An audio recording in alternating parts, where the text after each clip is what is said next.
One fake robbery, 4 different stories. And she found my bag. She was like, "You were going to run away again, weren't you?"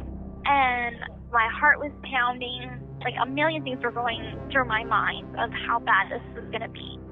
And I saw her gun on the table.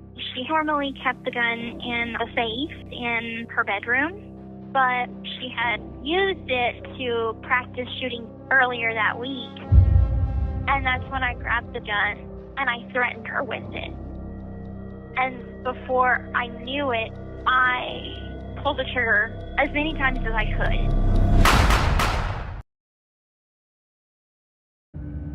When I shot my mother, I just remember thinking like, oh my God, did I just do that? What did I just do? A couple of them hit her, a couple of them hit the wall, but the wounds were superficial. They barely grazed her. That's when I realized it was a BB gun. And it made me feel relieved because I did not intend to kill her. But the point is I was shocked that I pulled the trigger at all. I had never stood up to my mother, and I just kind of offloaded all of my anger and my questions, like, why won't you let me have a normal life? Why is my life this way to begin with? And she just kept reiterating that she takes good care of me, and I need special care. At that point in time, I half believed her. I couldn't see cancer. I couldn't see some of the diagnoses that she said that I had. And I started crying. And I told her, I'm so sorry. I'm so sorry I hurt you. My mom was such a good master manipulator that she was able to slip me right back into submission again. The object of a person with Munchausen by proxy is the most important person in the world to them. And so when Dee Dee did go in and get medical care, the records show that she lied about it because she would not risk anybody connecting the dots. She told people that me and her were robbed in the parking lot of Walmart by this mystery robber that shot her with the BB gun. So Dee Dee killed 2 birds with 1 stone. No one figured out that her daughter rebelled, and then everybody felt sorry for Dee Dee because she was held up and almost killed.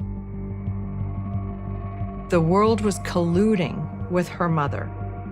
Gypsy still had no confidence that the world would recognize her situation. I really felt like there was no escaping this situation. From Chapter 7 of Gypsy's book, My Time to Stand. Her emotions were a whip that snapped against my self-worth. I found solace and escape in drugs, especially after we began fighting a lot. Though I was prescribed pain medications once in a while for a dental issue or minor surgery, my mother had frequent prescriptions for Vicodin and oxycodone. She had chronic kidney stones and chronic pain in her leg.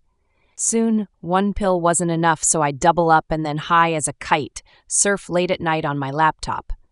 The only time Mama got really mad at me was when she needed the pills for her migraines and there weren't any left. "The pharmacy won't refill these before it's time," she yelled. Caring only about my fix, I freaked out at the thought that the one crutch I actually needed was gone. I needed them to be refilled. She needed them to be refilled, so she dragged me to the police station with her and told the detective that she and I were robbed in the Walmart parking lot, and the thugs ran off with her only bottle of pain meds. With the police report, she was able to justify a refill. So the first story of being robbed at Walmart, Dee Dee said that she was shot, no mention of the thugs taking anything. The second story was also at the Walmart parking lot, and there were no guns involved. They just took off with her pain medication. If they truly went to the police station for either of these stories, Why didn't the police request video footage from the parking lot cameras so they could catch the thieves? The whole time, the real thieves were Dee Dee and Gypsy. From Chapter 9 in Gypsy's book, My Time to Stand. Rushing to the kitchen table, I swiped the dagger and grabbed a .22 caliber BB gun she'd picked up at Walmart. I thought if I aimed it at her, she'd back off. Out of fear, I pulled the trigger and offloaded 10 BBs at her, creating tiny slits in her flesh.